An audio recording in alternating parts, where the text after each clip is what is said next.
జోగులాంబ గద్వాల జిల్లాలో రోడ్డు ప్రమాదాలను నివారించేందుకు అధికారులు బాధ్యతాయుతంగా పనిచేయాలని జిల్లా కలెక్టర్ సంతోష్ సూచించారు.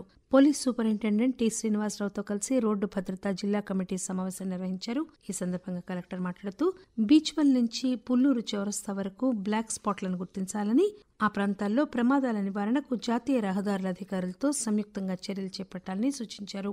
ఎర్రవల్లి నుంచి గద్వాల్ వరకు ప్రమాద సూచికలు, హెచ్చరిక బోర్డులు ఏర్పాటు చేయాలని, కల్వర్ట్లకు మరమ్మతులు చేయాలని ఆదేశించారు. జోగులాంబ గద్వాల జిల్లాలో భూభారతి చట్టం అమలు కోసం పైలట్ ప్రాజెక్టుగా ఇటిక్యాల మండలాన్ని ఎంపిక చేశారు.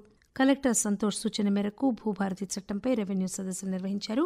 ఇటిక్యాల మండలంలో గోపాలదిన్నె, వావిలాల, పెద్దదిన్నె, సాతార్ల, ఎంఆర్ చెరువు, షాబాద్, ఇటిక్యాల, చాగాపురం, మునగాల, ఉదండాపురం గ్రామాల్లో ఈ సదస్సులు నిర్వహించారు. భూభారతి చట్టం అమల్లో భాగంగా సాతర్ల గ్రామంలో నిర్వహించిన అవగాహన సదస్సులో రెవెన్యూ అదనపు కలెక్టర్ లక్ష్మీనారాయణ పాల్గొని రైతుల నుంచి దరఖాస్తులు స్వీకరించారు. రైతుల సమస్యలకు 4 రోజుల్లో పరిష్కారం చూపిస్తామని ఆయన వివరించారు. బాలికలను బడికి పంపి వారి భవిష్యత్తును కాపాడాలని స్త్రీ శిశు సంక్షేమ శాఖ జిల్లా సమన్వయకర్త జ్యోత్స్న సూచించారు. ధరూరు మండలం జాంపల్లి గ్రామంలో ఉపాధి కూలీలకు మహిళా సాధికారతపై అవగాహన కల్పించారు. బాల్య వివాహాల వల్ల కలిగే అనర్థాలు, భవిష్యత్తులో బాలికలకు ఎదురయ్యే ఇబ్బందుల గురించి వివరించారు. కార్యక్రమంలో సంక్షేమ శాఖ సిబ్బంది పాల్గొన్నారు. వ్యవసాయ రంగంలో వస్తున్న మార్పులకు అనుగుణంగా పంట మార్పిడి విధానం అనుసరిస్తే అధిక దిగుబడులు సాధించవచ్చునని వ్యవసాయ శాస్త్రవేత్త డాక్టర్ నళిని పేర్కొన్నారు. జిల్లాలోని గద్వాల మండలం పరిధిలోని కొండపల్లి రైతు వేదికలో నిర్వహించిన రైతు ముంగిట్లో శాస్త్రవేత్తల కార్యక్రమాన్ని నిర్వహించారు. ఈ కార్యక్రమంలో పాలెం ప్రాంతీయ వ్యవసాయ పరిశోధనా కేంద్రం శాస్త్రవేత్తలు పాల్గొన్నారు. ఈ సందర్భంగా డాక్టర్ నళిని మాట్లాడుతూ సాగు విధానంపై రైతులకు సలహాలు, సూచనలు ఇచ్చారు. యూరియా, రసాయనాల వినియోగం తగ్గిస్తే సాగు ఖర్చును నియంత్రించుకోవచ్చునని వ్యవసాయ ఆయిల్ పామ్ ఫెడరేషన్ అధికారి శశిధర్ గౌడ్ చెప్పారు. సరైన సమయంలో సాగు చేపట్టడం, సూచించిన ఎరువులు, రసాయనాలు వాడడం, శాస్త్రీయ విధానాలు అవలంబిస్తే దిగుబడులు సాధించవచ్చునన్నారు. ఈ కార్యక్రమంలో తెలంగాణ రాష్ట్ర విత్తనాభివృద్ధి సంస్థ ప్రాంతీయ మేనేజర్ ఆదినారాయణ రెడ్డి, మండల వ్యవసాయ అధికారులు పాల్గొన్నారు.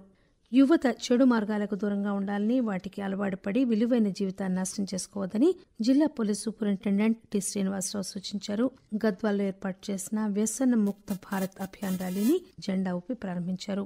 మత్తు పదార్థాల వినియోగం వల్ల కలిగే అనర్థాల గురించి ఆయన వివరించారు. జిల్లాలో నిర్వహిస్తున్న వేసవి శిక్షణ శిబిరాలను విద్యార్థులు సద్వినియోగం చేసుకోవాలని ఎంఈఓ రవీంద్రబాబు సూచించారు. జిల్లాలోని ధరూరు మండలంలో రేవులపల్లి జిల్లా పరిషత్ ఉన్నత పాఠశాలలో జరుగుతున్న శిక్షణ శిబిరాన్ని ఆయన సందర్శించారు. విద్యార్థులు గణితం, స్పోకెన్ ఇంగ్లీష్, డ్రాయింగ్, యోగా తదితర విషయాలు నేర్చుకోవాలన్నారు. పాఠశాల ఇన్ఛార్జ్ ప్రధానోపాధ్యాయులు తిమ్మారెడ్డి ఈ కార్యక్రమంలో పాల్గొన్నారు. పశువులకు సోకే గాలికుంటు వ్యాధిని అశ్రద్ధ చేయరాదని, ప్రభుత్వం అందించే ఉచిత వైద్య సేవలను సద్వినియోగం చేసుకోవాలని పాడి రైతులకు పశు వైద్య అధికారులు సూచించారు. మల్దకల్ మండలం ఎల్కూరు, బిజ్వారం గ్రామాల్లో పశువులకు ఉచిత వైద్య శిబిరం నిర్వహించి గాలికుంటు వ్యాధి నివారణకు టీకాలు వేశారు. వ్యాధి సోకిన పశువుల నోటిలో, గిట్టల మధ్యన పుళ్లు, జ్వరం తదితర లక్షణాలు కనిపిస్తాయని రైతులకు తెలిపారు. వ్యాధి సోకిన పశువులను మంద నుంచి వేరు చేసి చికిత్స అందించాలన్నారు. జిల్లాలోని మానోపాడులో రేషన్ బియ్యంపై Indian Council of Medical Research కేంద్రం ప్రజలకు అవగాహన కల్పించింది. రేషన్ బియ్యంలో ఫార్టిఫైడ్ బియ్యం కలుపుతారని, ఇవి ఆరోగ్యానికి మేలు చేస్తాయని తెలియజేశారు. అవగాహన లోపంతో వాటిని చాలా మంది పారపోస్తున్నారన్నారు. వాటిలో ఉండే పోషకాల గురించి వివరించారు. ప్రభుత్వం నిరుపేదలకు ఫార్టిఫైడ్ బియ్యాన్ని సరఫరా చేస్తోందని మెడికల్ రీసెర్చ్ కేంద్రం సభ్యులు వివరించారు. ప్రాథమిక ఆరోగ్య కేంద్రాల్లో ప్రసవాల సంఖ్య పెంచాలని ఎన్సీడీ జిల్లా ప్రోగ్రాం అధికారి సంధ్యా కిరణ్మయి సిబ్బందిని ఆదేశించారు. ఇటిక్యాల మండల కేంద్రంలోని ప్రాథమిక ఆరోగ్య కేంద్రాన్ని డీడీఈఓ రామాంజనేయులతో కలిసి ఆకస్మికంగా తనిఖీ చేశారు. గర్భిణీలు ప్రభుత్వ ఆసుపత్రుల్లో ప్రసవాలు పొందేలాగా చర్యలు తీసుకోవాలని కూడా సూచించారు. బ్రహ్మకుమారీస్ ఈశ్వరీయ విశ్వవిద్యాలయం ప్రజలకు అవగాహన కల్పించడం అభినందనీయమని పేర్కొన్నారు.